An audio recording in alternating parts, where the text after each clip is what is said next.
Favourite contestant ఎవరు? నా favourite Emmanuel. ఇమానుయలా? అప్పుడు నేను ఆర్మీ మన సోల్జర్ అనుకున్నా, ఇప్పుడు కూడా అనుకున్నా కానీ ఆయన ఆడతలేదు. ఆర్మీ గురించి సోల్జర్ గురించి అవును చెప్తాడేమో.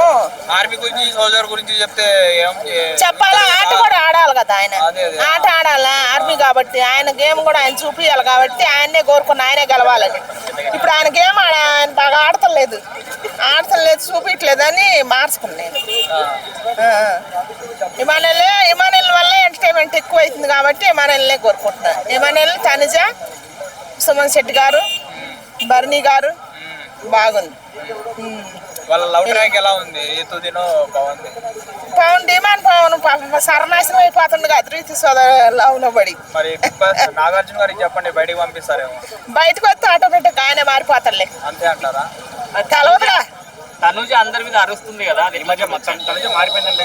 తనుజ మారిపోలో ఏం మారిపోలే, అరిసినా మాట్లాడినా ఏం చేసినా బాగానే ఉంది. తనుజ మంచిగుంది, ఏం చేసినా బాగానే ఉంది. సంజన గారికి ఏమి అనిపిస్తుంది? ఏడుస్తున్నారు అన్నం తిన. సంజన గారు ఏందో మరి మొన్న పోయి వచ్చిన కానీ మరి పొగరెక్కిందో ఏమో కానీ చెత్తగా ఉంది. బయట నుంచి వచ్చిందిగా, బయట నుంచి వచ్చిన కానీ గేమ్ అసలు బాగలేదు. మాట్లాడే తీరు కూడా బాగలేదు. తలకెక్కేసింది అంటారా? సుమన్ గారు గేమ్ ఆడారు కదా మొన్న, ఎలా అనిపించింది? బాగుంది. సుమన్ శెట్టి గారు పాపం మంచి వ్యక్తి.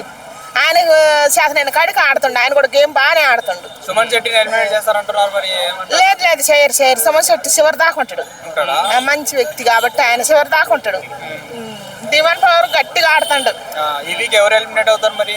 ఈ వీక్ నేను అనుకుంటున్నా ఇప్పుడు మరి సంజన గారన్నా లేకపోతే దమ్ము సిరీస్ అన్న అయితే అనుకుంటున్నా. దమ్ము సిరీస్ వాళ్ళ ఇద్దరు ఎవరన్నా ఒకళ్ళు అవుతారు అనుకుంటున్నాను నేను. మళ్ళీ మాస్క్ మీద కూడా కొంచెం బాగానే ఇంప్రూవ్మెంట్ అవుతుంది. అంటే వీళ్ళు తిండి దగ్గర గొడవలు పడుతున్నారు కదా, అది ఎలా చూడొచ్చు అంటారు? అన్నం దగ్గర అది కూడా మరి బిగ్ బాస్ లోనే అయ్యేదే ఆడ. బయటనైతే కాలదనుకొని పోతారు కానీ బిగ్ బాస్ లో ఆ గోర్జన్ తిప్పుతారు ఒక్కొక్కరికి. తిండి వాల్యూ ఎంత తెలుపుతుంది అనమాట. బిగ్ బాస్ అంటేనే అది స్పెషల్. తినే తిండి మన ఏదైనా ప్రతి ఒక్కటి విలువైందే. మన దాకా వస్తే కానీ తెలుస్తుంది దాని విలువ. బిగ్ బాస్ లో తెలుస్తుంది అది. మాస్క్ మ్యాన్ ఎలా ఆడుతున్నారు? మాస్క్ మ్యాన్ ఇప్పుడు కొంచెం ఇంప్రూవ్మెంట్ అవుతుండ్రు. ప్రియాని ఎలిమినేట్ చేశారు కదా లాస్ట్ వీక్, అన్ఫేర్ ఎలిమినేషన్ అనేసి అంటున్నారు కదా. అన్ఫేర్ కాదు ఏం కాదు సైకో శాఖల వల్ల ఎలిమెంట్ అయిపోయింది. దేనికంటే నాగార్జున సార్ వచ్చినా కూడా కాలు మీద కాలు వేసుకొని కూర్చోవటం కానీ ఆమె గొంతు ఎక్కువ సాగు గుంజుతుంది. శివాజీ గారు బాగా బలే పెట్టిండ్లే నాగార్జున అన్న, బాగా గుర్తు చేసింది. శివాజీ అన్న న్యాయంగా చెప్తాడు. భలే చూపించిండు. అహంకారం కళ్ళతో చూపించిండు, ఆమె కళ్ళకు గట్టినట్టు తెలిసింది. మాట రాట్లా చూపిస్తుంటారు.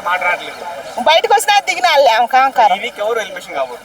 ఈ వీక్ దమ్ము సిరీస్ అన్న సంజన గారు మరి బయటికి పోయి వచ్చి నాకు రాక్ అనిపిస్తుంది.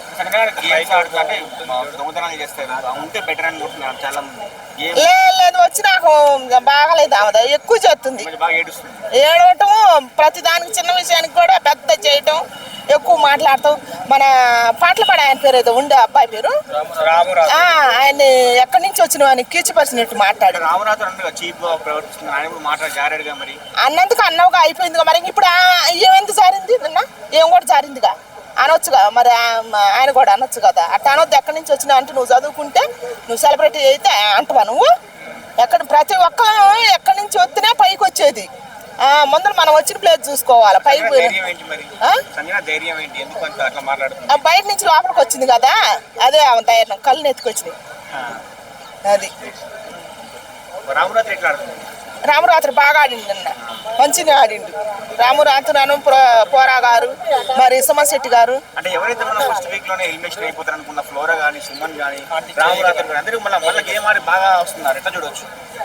అసలు ఫ్లోరా గారు బాగానే ఆడుతుంది పాపం. ఎవరు ఏమంది మన తెలుగు రాకపోవటం వల్ల ఏమో కానీ, కొంచెం ఆమెకు తెలియకపోవటమే కానీ ఆమె ఎవరు నామినేషన్ చేసినా కూడా ఏమంది తిరిగి. బాగున్నాయి వాళ్ళిద్దరు వాళ్ళనే. అసలు ఇప్పుడు ఈ సీజన్ బిగ్ బాస్ నడిచేది అసలు ఏమైనా లేకపోతే అసలు బిగ్ బాస్ చూడబుద్ది కదా, ఎందుకంటే మా లాంటి వాళ్ళకి ఎంటర్టైన్మెంట్ ఉండాలి కదా.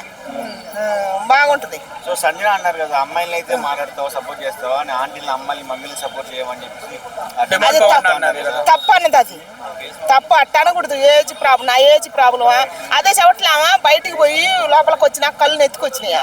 అమ్మాయికి సపోర్ట్ చేస్తావా, ఆంటీలు సపోర్ట్ చేయవా అని అంటున్నాను. అట్ట అన్నా కూడా టీమన్ పవన్ చాలా బాగా బతిలాడిండు. రెండోసారి కూడా కెప్టెన్ అయిండు కదా, బాగానే బతిలాడిండు. ఆమె ఎంత కన్విన్స్ చేసినా కన్విన్స్ కావట్లేదు. ఆమె బయట నుంచి లోపలికి వచ్చినాక ఆమె అయితే అంటే ఆమె ప్లాన్ వేసుకుని ఆడుతున్నాడు కదా. ఏం ప్లాన్, ఆమె వంద ప్లాన్ కానీ అయిద్దాం ఈసారి. ఆమె గేమ్ కుదరట్లా బయటికి పోయి లోనికి వచ్చినాక. బాగా అనిపించలేదు ఆమెది. మరి మన ప్రియా శెట్టి గారిది అట్ట అయిందో ఏమో అట్ట అయింది, చూడబుద్ధి కావట్లేదు.